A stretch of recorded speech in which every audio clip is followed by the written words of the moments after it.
Assalamualaikum warahmatullahi wabarakatuh.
الحمد لله نحمده ونستعينه ونستغفره ونعوذ بالله من شرور أنفسنا وسيئات أعمالنا من يهده الله فلا مضل له ومن يضلل فلا هادي له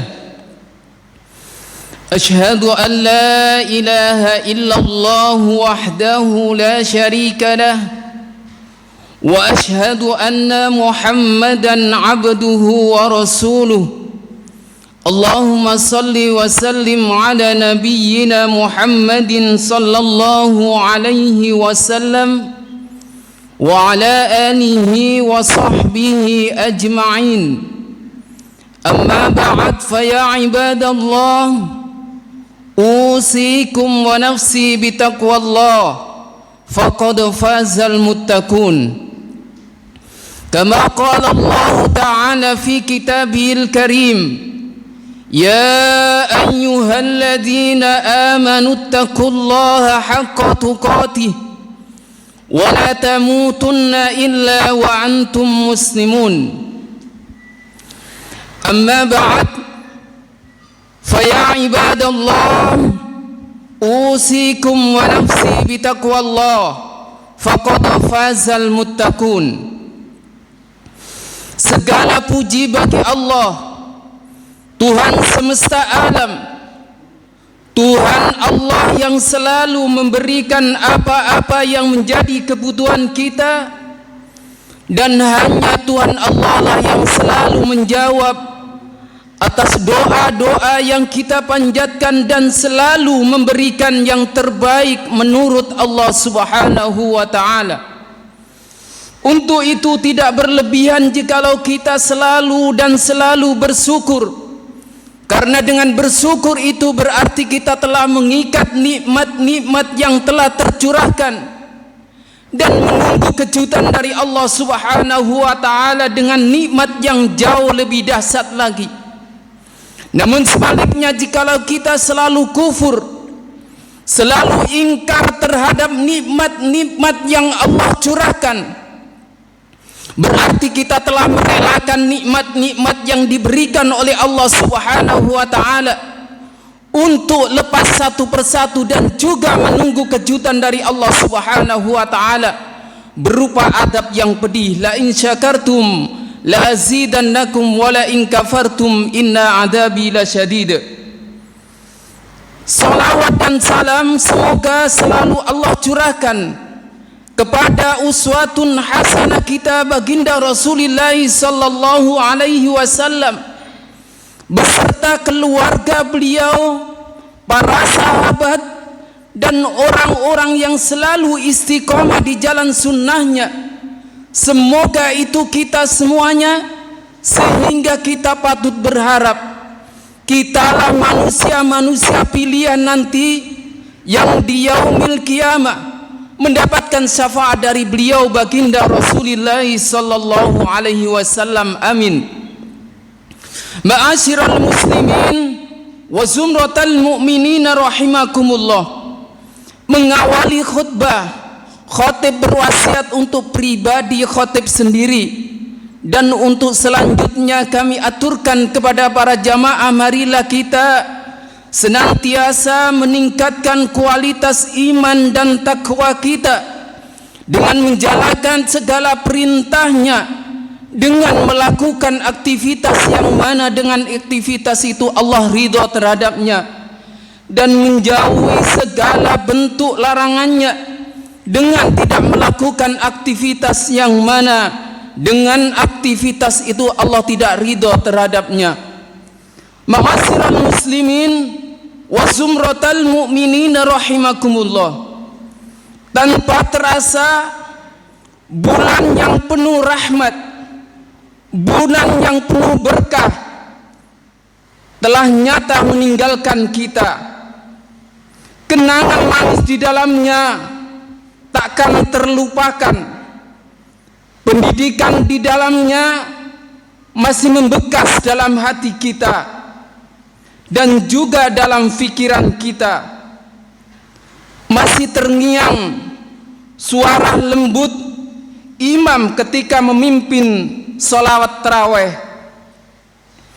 Masih segar dalam ingatan dan candaan para ustadz ketika menyampaikan materinya sambil menunggu acara berbuka bersama. Berbagai ketaatan terasa ringan untuk kita tunaikan, seakan tanpa beban. Sholat tarawih tak pernah kita tinggalkan, selalu on time, seakan tanpa paksaan. Bahkan kita seakan-akan telah mewajibkan diri.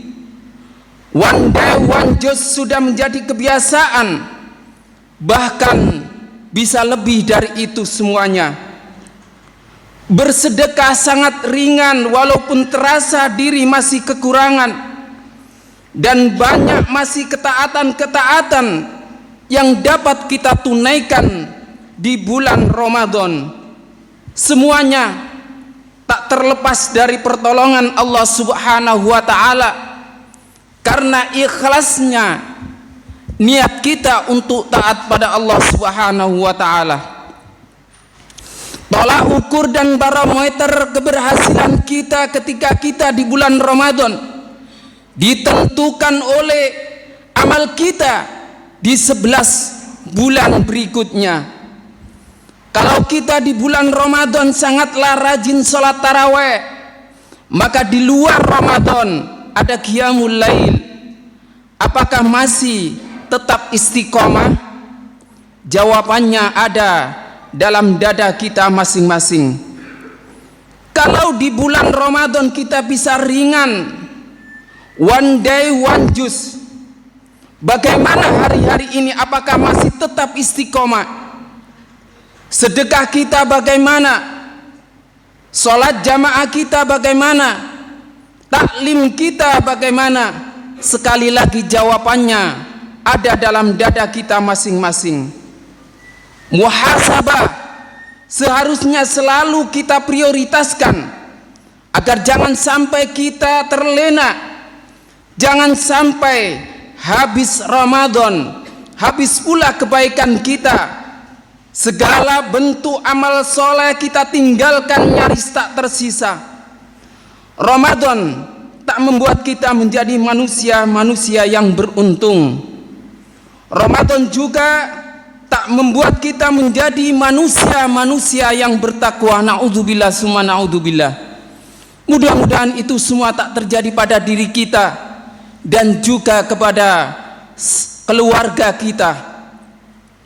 Mari kita jadikan predikat takwa yang telah kita raih di bulan Ramadan dengan susah payah menjadi ekspresi kehidupan sehari-hari. Dengan takwa yang ada di dada, kita jadikan lisan kita berbicara sehingga tidak sempat untuk digunakan menghibah, apalagi sampai memfitnah saudara kita yang lain. Dengan takwa kita jadikan akal kita untuk selalu berpikir positif sehingga terbebas dari suudzon kepada orang lain, apalagi bersuudzon kepada Allah Subhanahu wa taala. Dengan takwa jadikan hati kita selalu bersih sehingga terhindar dari penyakit riya, hasad, iri, dengki dan berbagai penyakit hati yang lain. Dan semua itu mampu kita tunaikan ketika kita berada di bulan Ramadan. Seharusnya di 11 bulan berikutnya akan lebih mudah. Yakinlah para jamaah semuanya, dengan ketakwaan maka insya Allah segala persoalan akan mudah terselesaikan. Dan dengan ketakwaan pula segala bentuk kebahagiaan akan mudah kita raih. Itu yang dijanjikan Allah Subhanahu wa taala dalam surat yang ke-65 sepenggalan ayat 2 dan 3. Wa may yattaqillaha yaj'al lahu makhraja. Barang siapa yang bertakwa pada Allah Subhanahu wa taala, niscaya dia Allah akan mengadakan jalan keluar. Kita tidak dituntut untuk menyelesaikan suatu permasalahan. Kita juga tidak dituntut untuk mengurai segala problematika kehidupan. Akan tetapi kita dituntut untuk bertakwa. Biarlah Allah Subhanahu wa taala yang menyelesaikan persoalan kita dengan sempurna. Tidak itu saja, Allah juga menjanjikan wa yarzuqhu min haitsu la yahtasib, dan Allah akan memberi rezeki dari arah yang tidak disangka-sangka. Wa may yatawakkal 'alallah fa huwa hasbuh. Barang siapa yang bertawakal hanya kepada Allah, maka Allah lah yang akan mencukupi segala kebutuhannya. Ma'asyiral muslimin wa zumratal mu'minina rahimakumullah. Kemuliaan kita di hadapan Allah Subhanahu wa taala tidak ditentukan tingginya jabatan kita, kemuliaan kita di hadapan Allah Subhanahu wa taala tidak ditentukan oleh harta yang melimpah, akan tetapi kemuliaan kita di hadapan Allah Subhanahu wa taala ditentukan seberapa tingginya takwa kita di hadapan Allah Subhanahu wa taala. Inna akramakum indallahi atqakum. Orang yang paling mulia di sisi Allah adalah orang-orang yang paling bertakwa di antara kamu. Mudah-mudahan ketakwaan kita selalu bertambah, selalu istiqomah, sampai pada akhirnya kita dipertemukan dengan Allah Subhanahu wa taala dalam keadaan husnul khatimah. Amin amin ya rabbal alamin. Aqulu qawli hadza fastaghfirullaha li wa lakum innahu huwal ghafurur rahim.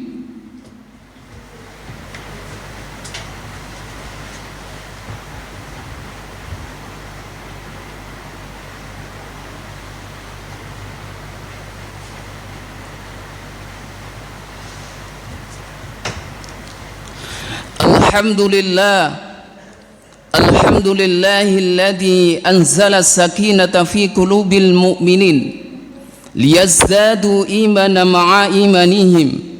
Ashhadu an la ilaha illallah wahdahu la syarika lah wa ashhadu anna Muhammadan abduhu wa rasuluh.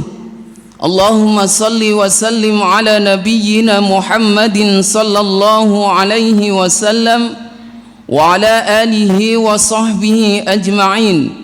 Amma ba'd, fa ya ibadallah, usikum wa nafsi bitaqwallah faqad fazal muttaqun. Inna Allaha wa malaikatahu yusalluna 'alan nabi ya ayyuhalladhina amanu sallu 'alaihi wa sallimu taslima. Allahumma salli 'ala Muhammad wa 'ala ali Muhammad كما صليت على إبراهيم وآل إبراهيم وبارك على محمد وآل محمد كما باركت على إبراهيم وآل إبراهيم إنك حميد مجيد والحمد لله رب العالمين. اللهم اغفر للمسلمين والمسلمات والمؤمنين والمؤمنات الأحياء منهم والأموات إنك سميع قريب مجيب الدعوات وقاضي الحاجات وغافر الذنوب والخطيئات يا أرحم الراحمين. اللهم إنا نسألك الهدى والتقى والعفاف والغنى. اللهم يا مقلب القلوب ثبت قلبي على دينك. اللهم إنا نسألك رضاك والجنة ونعوذ بك من سخطك والنار. ربنا هب لنا من أزواجنا وذرياتنا قرة أعين واجعلنا للمتقين إماما. ربنا آتنا في الدنيا حسنة وفي الآخرة حسنة وقنا عذاب النار والحمد لله رب العالمين. إن الله يأمر بالعدل والإحسان وإيتاء ذي القربى وينهى عن الفحشاء والمنكر والبغي يعظكم لعلكم تذكرون. واذكروا الله العظيم يذكركم واشكروه على نعمه يزدكم ولذكر الله أكبر. أقم الصلاة.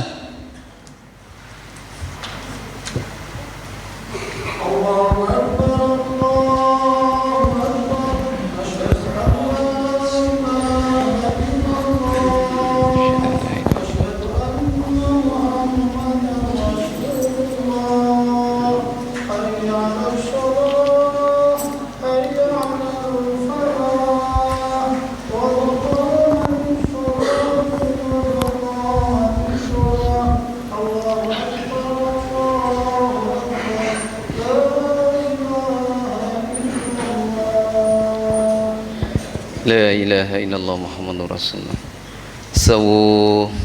Sawu safufakum fa inna tasfiyata safu min tamamis shalah. Dimohon para jamaah untuk meluruskan dan merapatkan safnya.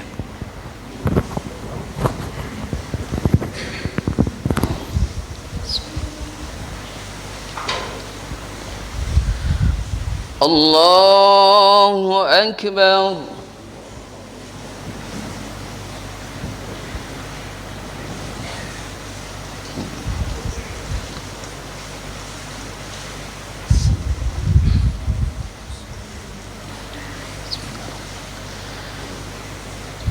الحمد لله رب العالمين الرحمن الرحيم مالك يوم الدين إياك نعبد وإياك نستعين اهدنا الصراط المستقيم صراط الذين أنعمت عليهم غير المغضوب عليهم ولا الضالين آمين.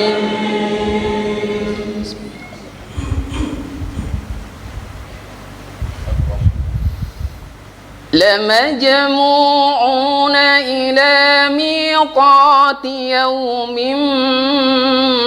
معلوم ثم إنكم أيها الضالون المكذبون لآكلون من شجر من زقوم فمالئون منها البطون فشاربون عليه من الحميم فشاربون شرب الهيم هذا نزلهم يوم الدين نحن خلقناكم فلولا تصدقون أفرأيتم ما تمنون أأنتم تخلقونه أم نحن الخالقون نحن قدرنا بينكم الموت وما نحن بمسبوقين ألا أن نبدل أمثالكم وننشئكم فيما لا تعلمون ولقد علمتم النشأة الأولى فلولا تذكرون أفرأيتم ما تحرثون أأنتم تزرعونه أم نحن الزارعون لو نشاء لجعلناه حطاما فظلتم تفكهون إنا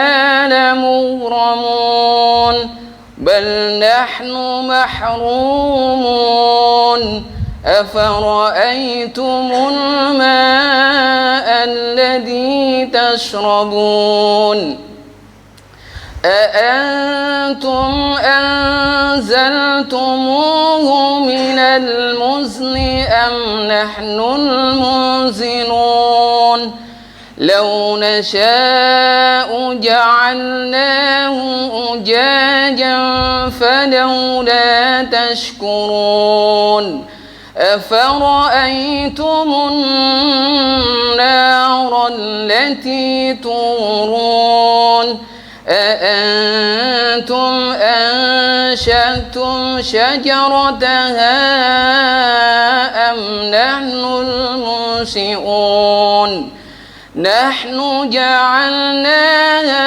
تذكرة ومتاعا للمقوين فسبح باسم ربك العظيم. الله أكبر.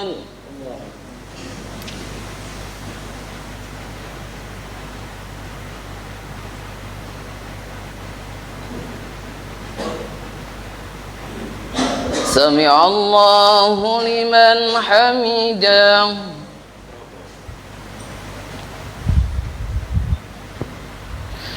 الله أكبر.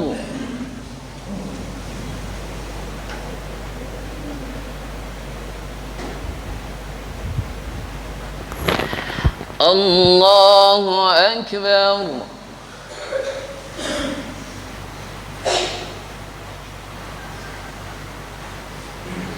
الله أكبر.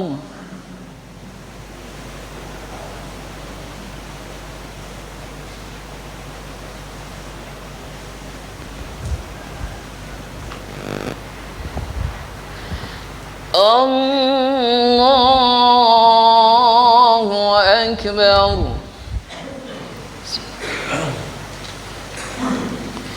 الحمد لله رب العالمين الرحمن الرحيم مالك يوم الدين إياك نعبد وإياك نستعين اهدنا الصراط المستقيم صراط الذين أنعمت عليهم غير المغضوب عليهم ولا الضالين.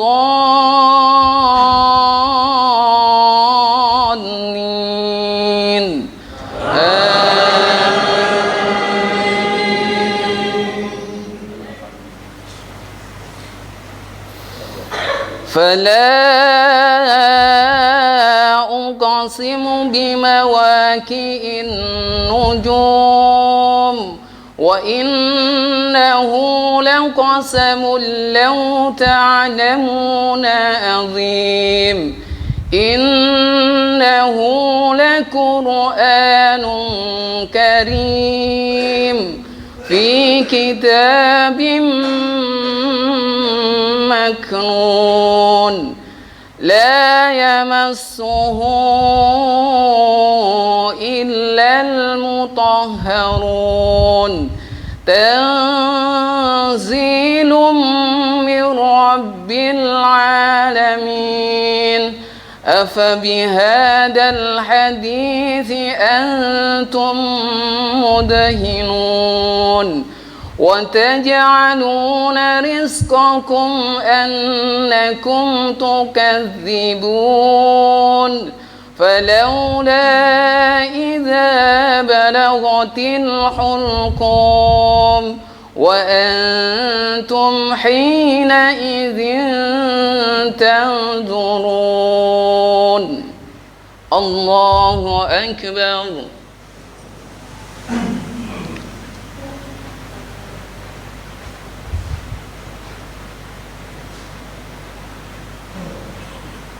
سمع الله لمن حمده.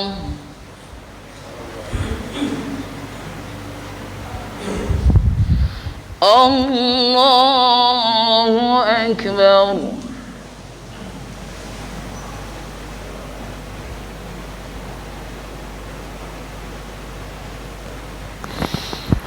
الله أكبر.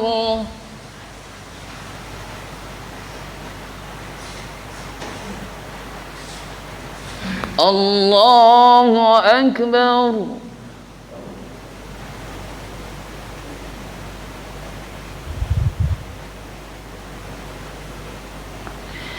الله أكبر.